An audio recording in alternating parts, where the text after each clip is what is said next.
porque considero que hay algunos temas que la iglesia del Señor debe como entrar en tener mucha claridad. Y muchas de las culturas, cuando exaltan a sus personajes, a veces únicamente dicen las cosas buenas. Cuando nosotros venimos a la palabra de Dios, la palabra de Dios deja ver las grandes victorias del hombre, pero también deja ver sus grandes fracasos.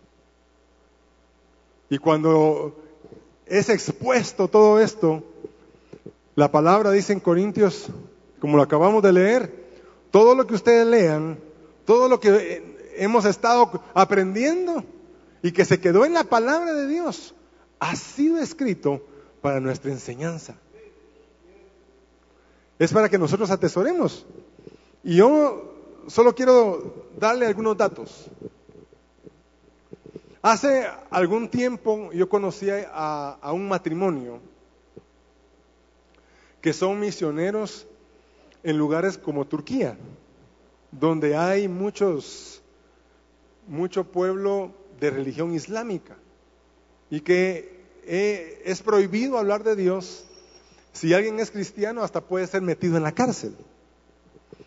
Pero ellos tenían el llamado y fueron a una comunidad. Y ellos empezaron a trabajar en el bienestar de la comunidad, que es una comunidad, como decir aquí en Guatemala, una área rural, un pueblito, algún lugar. Y ellos empezaron a decirle, mire, vamos a hacer que del río traer el caudal de agua y que vamos a regar todos los sembrados, por poner un ejemplo. Y entonces empezaban ellos a relacionarse, pero ellos no podían decir que son cristianos. Entonces empezó el trabajo y todos los de la comunidad pensaban que ellos eran islámicos, pero de aquellos conservadores y dedicados, ¿verdad? Aquellos que habían hecho votos y no sé qué. Pero después de tener 2 semanas de estar trabajando, o algún tiempo, ellos les preguntaron, ¿ustedes a qué grupo pertenecen? Y ellos dijeron, somos cristianos. El decir esa palabra en esa comunidad fue todos empezaron a desconfiar, porque desde que son pequeños lo que les da, la información que le dan es que son los cristianos, somos los infieles, somos los, o sea, todo lo malo que usted se puede imaginar. Entonces, cada día que podían, los invitaban a su casa y platicaban y conversaban, tuvieron que aprender el idioma. Después de 6 meses, una familia dijo, yo quiero tener el Dios que ustedes tienen. Eso dijeron, porque ellos no podían, o sea, no es como aquí, hermano, mire, aquí nos gozamos, cantamos y de veras, aquí reventamos y no hay problema. Pero en esos lugares no puede usted orar en voz alta. No puede usted manifestarse como cristiano, ni siquiera decirlo. Y ellos, con su testimonio, después de 6 meses, dijeron, nosotros queremos el Dios que ustedes tienen. Entonces, ya cuando les tuvieron confianza, empezaron a decirle, mira, ¿y tú de dónde vienes? De Guatemala. Ay, ¿y allá cuántos cristianos hay? Y ellos dijeron, pues posiblemente más del 50% de la población es cristiana. Y ellos dijeron, wow, debe ser un paraíso sin duda. Si todos los que están en Guatemala son como ustedes dos, esa nación ha de vivir en paz, en tranquilidad, ¿verdad? Y entonces, ¿cómo hacían ellos para explicarle que no era tan así? Entonces yo les digo, hermano, el que en Guatemala seamos más del 50% cristianos debería ser un impacto. Pero el problema que vemos es que Guatemala es uno de los países donde hay más violencia.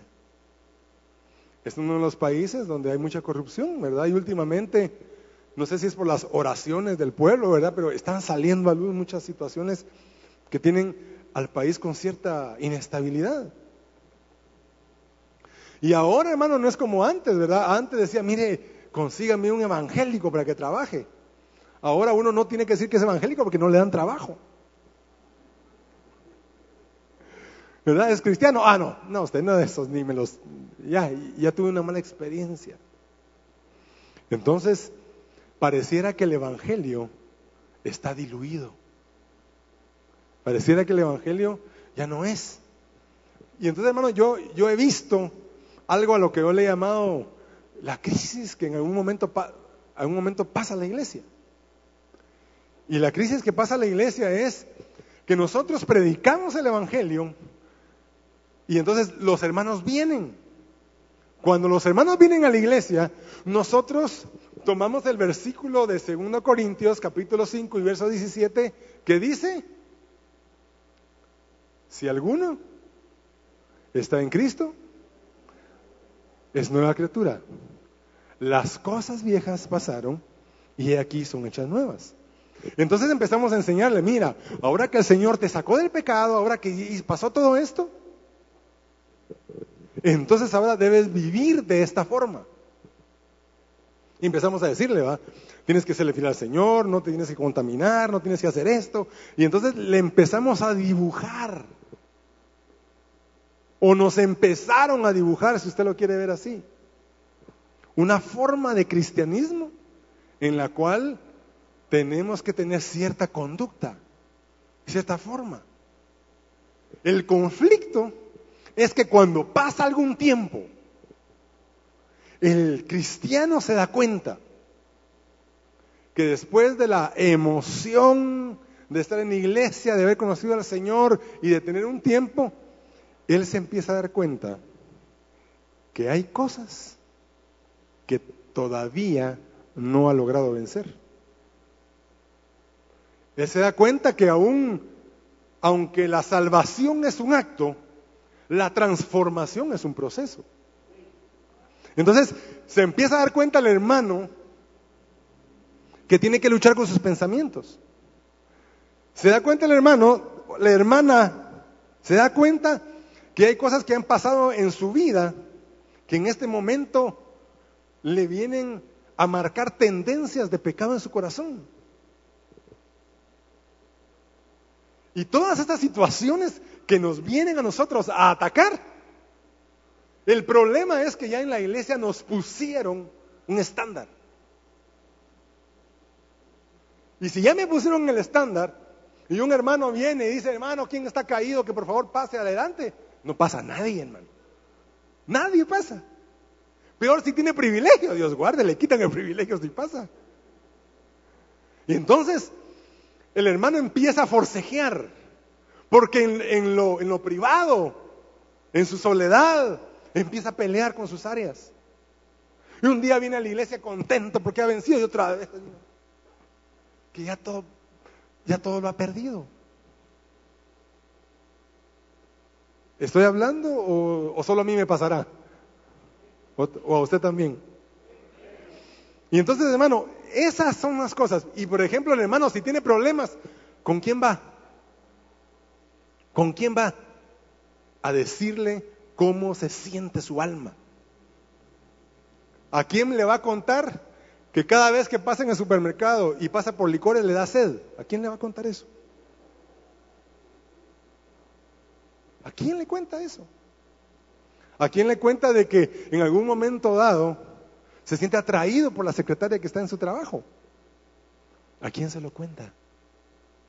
Lo tiene que callar. Y entonces ese conflicto empieza a crecer. Entonces venimos en iglesia cantamos, adoramos, alabamos, pero nuestra realidad a veces es otra. Entonces yo le digo, hermano, tenemos que votar, porque no nos escogieron por perfectos, nos escogieron por necesitados. Eso dice 1 Corintios 1:27. Lo vil, lo menospreciado, escogió Dios.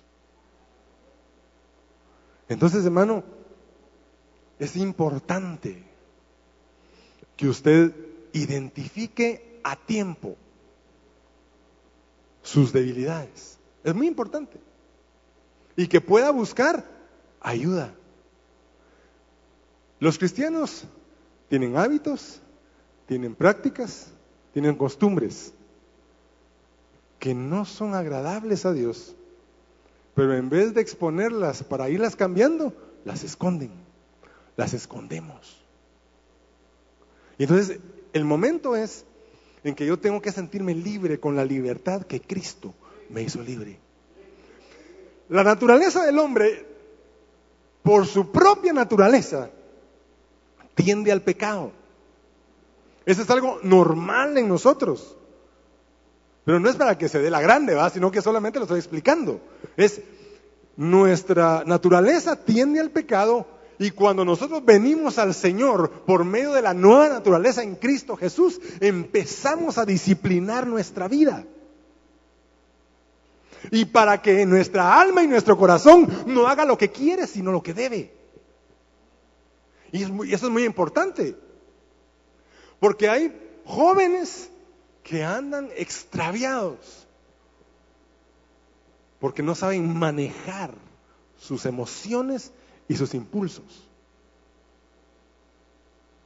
Y nosotros, después de algún tiempo, cuando estas situaciones no se atienden, nosotros solo nos enteramos que algún hermano ya no va a la iglesia. De repente ya no fue a la iglesia. Que algún pastor, un ministro, cayó en pecado. Solo eso oímos. Que un matrimonio que era cercano a nosotros se divorció. ¿Verdad? Que la hermana tal ahora es madre soltera. Esas son las noticias que nos llegan. Pero cuando algo sucede, el problema no empezó ahí. El problema empezó antes.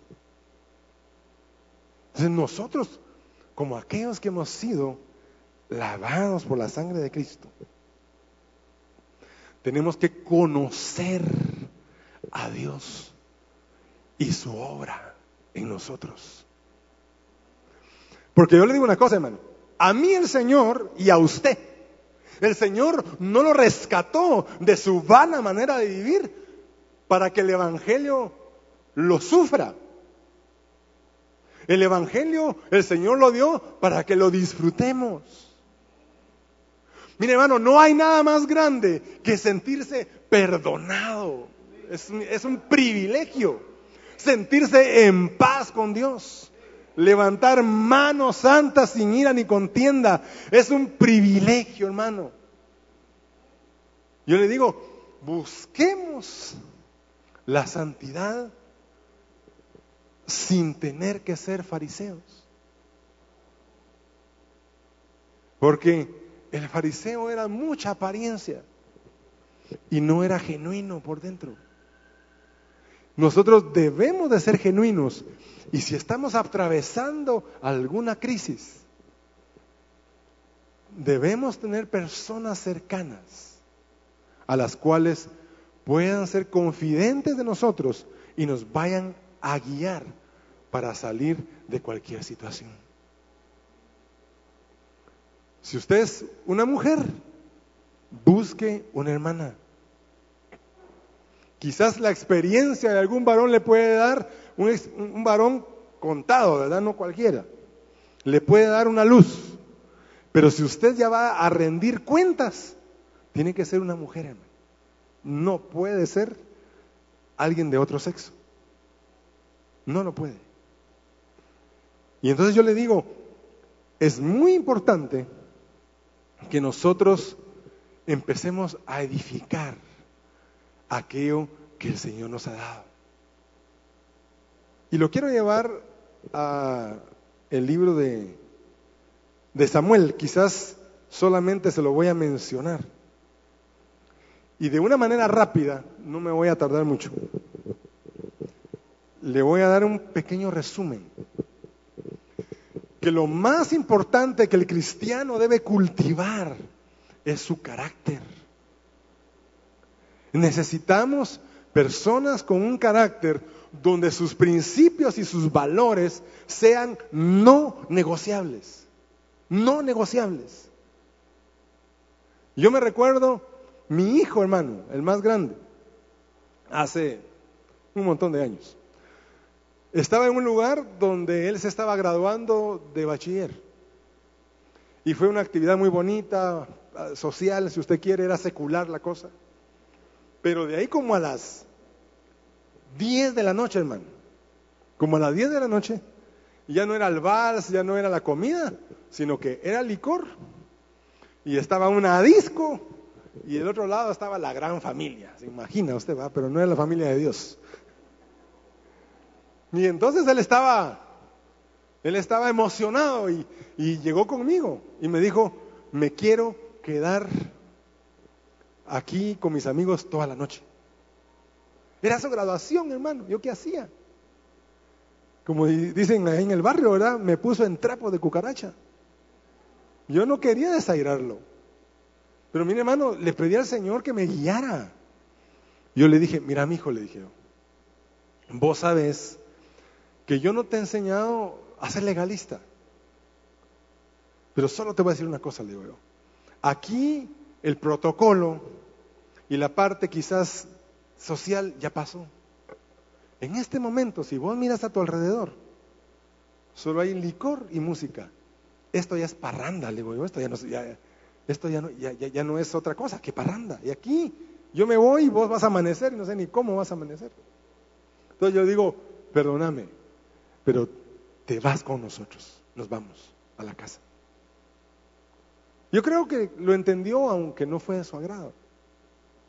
Pero que podamos marcar nosotros los límites.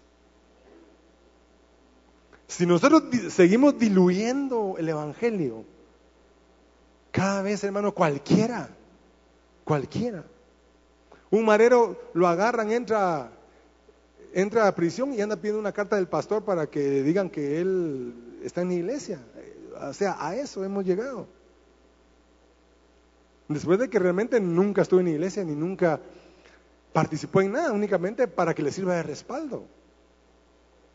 Pero hermano, le quiero dar la definición de carácter que yo tengo apuntada, solo para que la oiga. Dice, el carácter es aquella serie de principios que han sido inculcados primeramente en su casa y después con la influencia de su medio ambiente, donde tienen que ver la cultura y su entorno social. Está íntimamente ligado con aquellos hábitos de aprendizaje y formación que distinguen a una persona de las demás. Yo trabajé con mecánicos, hermano, en una empresa de montacargas. Y cuando yo entré, habían ciertas situaciones donde se desaparecía el aceite. Y el aceite era caro, hermano, era un aceite hidráulico. Y una vez que fuimos a un lugar, nos llevamos como 5 cubetas. Y aquellos llevaban las cubetas, usaban 1 o 2, reportaban que habían usado las 5 y las pasaban vendiendo. Y cuando veníamos de regreso en el carro, me dice, todavía me acuerdo muy bien, era un muchacho que le decían Tortuga. Me dice, jefe, me dice, lástima que con usted no se puede, ¿verdad? Me dice, así, como teniendo la esperanza, ¿verdad? Entonces yo le dije, no, le dije, no, usted sabe que yo no voy a hacer esas cosas. No me sentiría bien, ¿verdad? Entonces, hermano, ¿cuáles son tus principios? ¿Cuáles son los límites que tú pones? Porque de eso va a depender mucho que no te vayas a enredar en las cosas. Tú tienes que poner límites. Y el mismo Pablo le dice a Timoteo, Timoteo, tú eres joven, quizás no sabes mucho, no tienes mucha experiencia, pero te voy a dar parámetros. Al anciano no lo reprendas, háblale como a padre. Ahí está el parámetro. A los que son como tú, como a hermanos. Y a las mujeres, como a hermanas. Y subraya, con toda pureza. No doble sentido, con toda pureza. Le puso parámetros para su relación con los demás. Entonces, eso es muy importante porque esos parámetros te hacen resguardarte de no empezarte a contaminar. Si estás en el trabajo y cuentan cualquier grosería y tú te ríes, no pusiste parámetros. Yo, hermano, de veras, nunca he sido cuadrado donde yo he estado, pero hay una diferencia en que yo no participo con un vocabulario que no es apropiado, no participo con chistes que no son apropiados y no participo en las actividades que ellos hacen. Pero me puedo relacionar con todos ellos, tengo que relacionarme con ellos. Y igual manera usted está en un mundo, hermano, donde usted tiene que enfrentarse a muchas cosas, quizás a la corrupción, quizás a la tentación, quizás a veces las mujeres ahora, cuando optan a un trabajo, hay insinuaciones del jefe.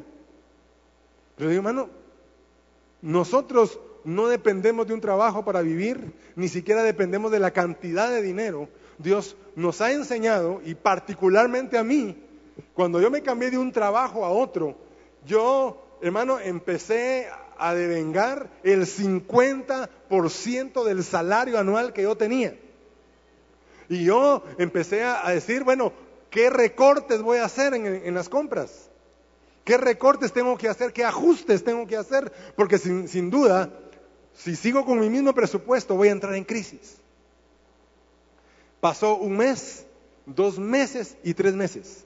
Y aunque tomé ciertas precauciones, yo le puedo decir, no sentí entrar en crisis.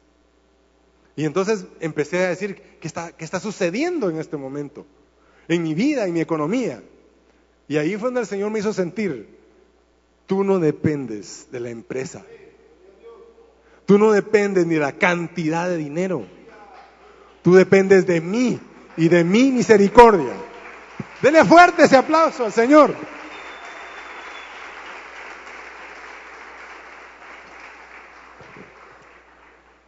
Entonces, cuando algún pariente me dice, mira, fíjate que el dinero no me alcanza, yo quiero ver cómo gano más. Yo le digo, ¿te asombrarías con la cantidad de dinero que puede uno vivir cuando está en crisis? ¿Se asombraría? Pero hermano, todo esto es un proceso de Dios. Todo lo que te sucede no son cosas aventuradas, porque nuestro Dios es un Dios intencional. Y cualquier cosa que te esté sucediendo es porque tiene un propósito. Y Romanos 8:28, que creo que todos lo sabemos de memoria, que dice, y a los que aman a Dios, todas las cosas les ayudan a bien, esto es aquellos que hemos sido llamados con un propósito. Y yo le digo, Dios muchas veces sacrifica lo temporal porque Él está interesado en lo eterno. Aquella mujer que salió de Israel, de Belén, que se llamaba Noemí, fue a un lugar donde fue tratada duramente.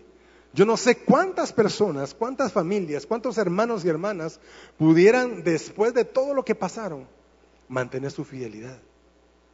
Se le murió su esposo, se le murieron sus 2 hijos y regresó vacía y amargada. Y pareciera que todo se terminó. Solo era una viuda olvidada que tenía que esperar morirse. Pero lo que vemos en la historia de Dios es que Dios tenía un plan para esa mujer. Y ella termina siendo honrada por su nuera, Ruth. Termina con esa honra. Y a veces, hermano, si tú tienes que pasar un proceso, no lo pases renegando. A veces pasamos renegando. Y la palabra de Dios dice que debemos pasar aprobados. Te hablaron de fe muchas veces. ¿Y la fe cuándo es? Cuando hay abundancia. La fe es cuando tienes que tener certeza de las cosas que no ves. Cuando tienes que tener convicción de las cosas que esperas. Si tienes algo en la mano, ya no es fe. La misma palabra lo dice. Y entonces, hermano, Dios nos va a pasar por procesos porque quiere fortalecer nuestro carácter. Hombres y mujeres fuertes, que no se doblen, que no se vendan, porque eso hará matrimonios fuertes. Y eso hará iglesias fuertes, hermano. Pero tú tienes ese compromiso con el Señor. Y solo quiero rápidamente decirle algo acerca de el rey David. Porque el rey David, quizás yo tengo algo más extenso que contarle, pero se lo voy a resumir. Después de que el rey David andaba escondiéndose y huyendo, Dios le empieza a dar a él un posicionamiento. Y él empezó a aprender y a crecer en el Señor. Si usted ve en el capítulo, cuando termina el primer libro de Samuel y empieza el segundo, está la muerte de Saúl y Jonatán. Y cuando llegan con la noticia, David no se alegra de que sus enemigos estén muertos. Al contrario, los llora. Y al que le llevó la noticia le dijo, mira, yo encontré ahí a Saúl y no se había muerto, yo lo terminé de matar. Como quien dice, ahora qué puesto me vas a dar, ¿verdad? Y él dijo, por tu propia boca te voy a juzgar. Tú dijiste, maté al ungido. ¿Y cómo no tuviste en poco levantar tu mano contra el ungido de Jehová? Entonces, ¿puede ver ahí las características de David? No se gozaba cuando sus enemigos eran castigados o les pasaba algo. Ahora yo le pregunto, cuando a su enemigo le pasa algo, ¿usted qué dice? ¿Ah? Cuando a alguien que le hizo daño le pasa algo, ¡ah, mi Dios es justo! Dice usted, ¿va? Se alegra. Yo sabía que mi Dios me iba a hacer justicia alguna vez. Se alegra, hermano. Está camuflajeando, ¿verdad? Pero se está alegrando del mal. ¿O no, hermano? Yo solo miro que se ríe, ¿verdad? Entonces, después en el capítulo 4, le llegan a decir unos bandidos que habían matado al hijo de Saúl, que estaba acostado, lo mataron y le dijeron, mira, tu enemigo ya no tienes por qué preocuparte, ya lo matamos nosotros. Y entonces David les vuelve a decir lo mismo, hermano. ¿Cómo no tuvieron ustedes la valentía, la osadía de matar a un hombre que estaba acostado en su cama y ustedes lo mataron? Entonces todo eso se empezó a regar en Israel.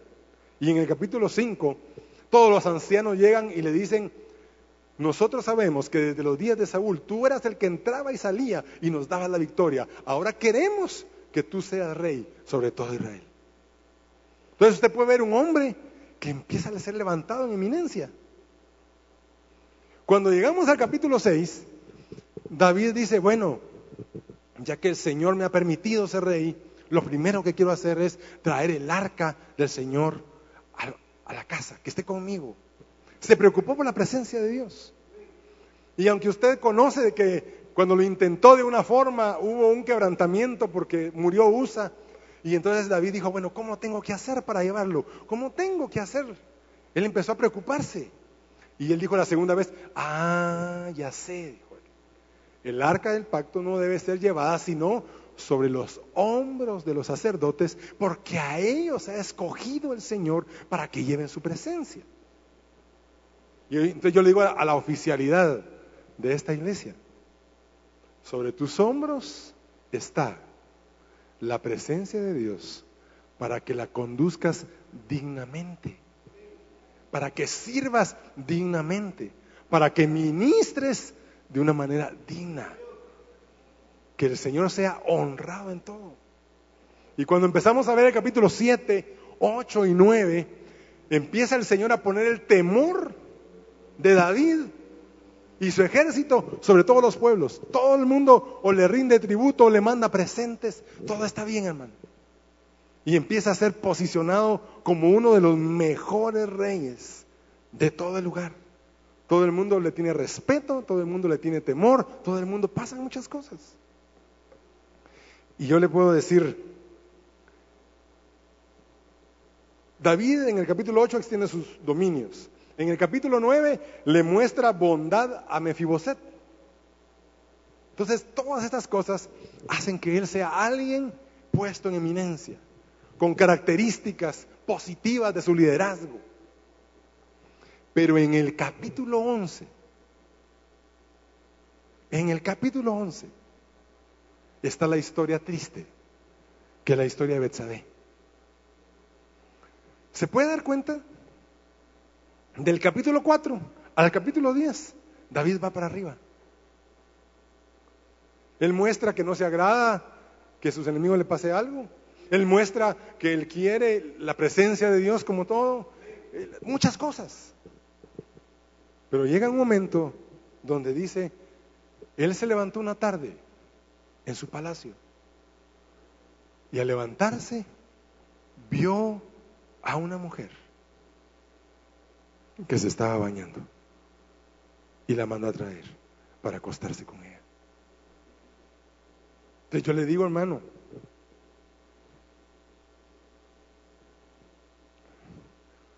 ¿de qué sirvió todo lo que había hecho? Tantos años escondiéndose de Saúl y Dios dándole la victoria. Tanto tiempo queriendo él florecer un carácter probado, mostrando cualidades. Y una tarde se acabó todo. Todo. Por un instante. Por unos minutos. Y cuando se dio cuenta de lo que había hecho, dijo, ¿y ahora cómo hago para tapar esto? Porque la mujer le mandó a decir, estoy esperando un hijo. ¿Y cómo va a ser que ella esté esperando un hijo si su esposo está en la batalla de hace meses? Lo mandó a traer. Lo sentó a su mesa. Le dijo, échate las frías conmigo. Eso le dijo. Lo embriagó y le dijo, bueno, ahora andate a tu casa. Ahorita ya tapé esto, ¿verdad? Y a la mañana siguiente le dijeron, el soldado o el general, el rango que haya tenido, no fue a su casa. No, ¿y qué pasó? No, se quedó con los soldados ahí. Manda a traerlo. Urías le dijo, no te mandé a tu casa. Y le dijo, por la vida de mi señor el rey, que yo no voy a descender a mi casa. Joab y el arca del Señor están allá mientras están en guerra. Y yo he de descender con mi mujer y estar con ella mientras todo el pueblo está peleando. ¿Se da cuenta de los valores de este soldado, hermano? Y le dice, por tu vida, que no voy a bajar con mi esposa porque estamos en guerra. Y entonces, no me queda otra, dijo David. Y empezó a hacer una carta. Y la mandó con él. Y la carta decía, cuando esté los rezos de la batalla, pongan a Urías al frente. Y después, déjenlo solo para que muera. ¿Se da cuenta hasta dónde nos puede llevar el pecado? Mire, hermano, hay tres cosas que el pecado siempre va a hacer. Me voy a pasar unos minutillos, hermano, pero usted tuvo la culpa, ¿para qué me dio el tiempo tarde? Ya voy a terminar. El pecado siempre te lleva más lejos de donde tú pensaste que ibas a ir. El hermano pensó que era un besito y terminó acostándose. Pensó que solamente iba a agarrar el vuelto y después desfalcó la empresa. Solamente una santa cena bien cargada y termina tomando. El pecado siempre nos lleva más lejos. Segundo, siempre nos retiene más tiempo del que nosotros pensamos que íbamos a estar en él. Solo va a ser y me zafo. Después no se quitan las arañas, hermano. No es tan fácil. Y número 3, siempre te cuesta más caro de lo que pensaste pagar por él. Pensaste que iba a ser una vergüenza, pensaste que iba a ser un momento difícil, pero a veces te cuesta un trabajo, te cuesta un matrimonio. Eso es lo que el pecado siempre hace. Y entonces llegó Natán. Y cuando llegó Natán, realmente a mí, hermano, es impresionante. Por causa del tiempo, no se lo leo. Pero una de las cosas que le dijo Natán es: yo te puse por rey sobre Israel, después de que no eras nadie. No eras nadie. Te puse como rey. Yo te había dado lo que tú querías. Podrías haber tenido la mujer que quisieras. Te di la victoria sobre tus enemigos. Te lo di todo. Y le dice: ¿por qué menospreciaste al Señor? Y si todo lo que yo te di hubiera sido poco, yo te hubiera dado todavía más. Pero ¿por qué menospreciaste a Dios acostándote con una mujer que no era la tuya y asesinando a su esposo para tapar el pecado? Por cuanto hiciste blasfemar a los enemigos del Señor por lo que has hecho, la espada nunca se va a apartar de tu boca, de tu casa. El hijo que van a nacer va a morir. Y otra serie de consecuencias. Entonces yo le digo, hermano, en esta noche, para terminar, ¿qué tanto hemos diluido el Evangelio y le hemos bajado el estándar? Yo le digo, hermano, este Evangelio Dios lo ha dado para que lo disfrutemos, no para que lo sufra. Hermano, esto no es para que usted lo sufra, no es para que usted venga pensando que ya no puede más. Esto es para que usted experimente que la senda del justo es como la luz de la aurora, que va en aumento hasta que el día es perfecto. En el camino nos podemos contaminar. En el camino a veces nos podemos resbalar. En el camino a veces nos podemos tropezar. Pero mire, hermano, yo hice un pacto con Dios o un trato con Dios cuando era adolescente, confundido, muchas situaciones. Yo le dije: Señor, a veces me siento un miserable que no merece ni siquiera estar en tu presencia. Pero también he entendido que no tengo otro. ¿A dónde voy, hermano? ¿A dónde voy? ¿A dónde vamos? Aquellos que hemos sido redimidos, dígame, ¿dónde va a ir a lavar sus pecados? ¿Dónde va a ir a que lo cambien? Es en la presencia de Dios.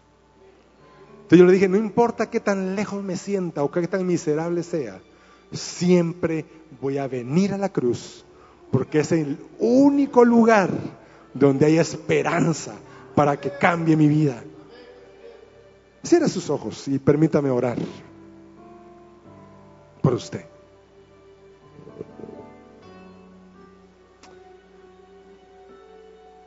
Señor, te damos gracias en esta noche, que tú nos enseñas a ser genuinos, Señor, que toda máscara en nosotros sea quitada. Que podamos buscar ayuda. Que podamos, Señor, declarar victoria. Porque tú no nos trajiste para avergonzarnos. Tú no nos rescataste para dejarnos postrados en un desierto.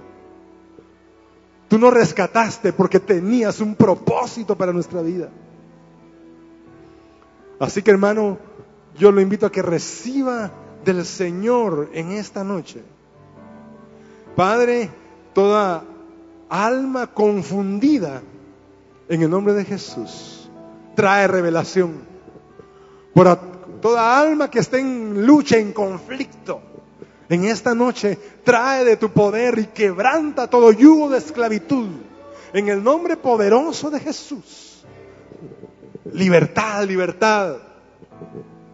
Señor Jesús, aquella mujer encontrada en adulterio, le dice: ¿dónde están los que te querían apedrear? Se fueron, Señor. Ni yo te condeno. Vete, pero no peques más. Cambia. Deja que te transforme el poder del Señor.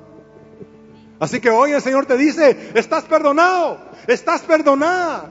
Todo tu pecado, tu atadura fue llevada en la cruz del Calvario. Y ahora vete. Y te pone un mandamiento: no peques más. No sigas pecando. Detente, porque el Señor te va a cambiar. No te va a dejar así. Él no se va a detener, su palabra lo dice, porque el que empezó la obra en nosotros no va a detenerse hasta terminarla, hasta concluirla. Ni tu rebeldía ni tu pecado va a detener el poder de Dios para poderte transformar. Así que hoy ríndete en el nombre de Jesús. Señor, gracias por tu palabra y tu poder, porque este cambia y transforma la vida del hombre. Gracias porque tú nos perdonas. Porque hay otra oportunidad para el pecador. A ti sea el honor y a ti sea la gloria, en el nombre de Jesús. Aleluya. Gloria al Señor. Quiero volver a empezar con un corazón sencillo. Al principio te conocí, recuperar aquel sentir cuando mi deseo era vivir toda mi vida para ti. Necesito regresar.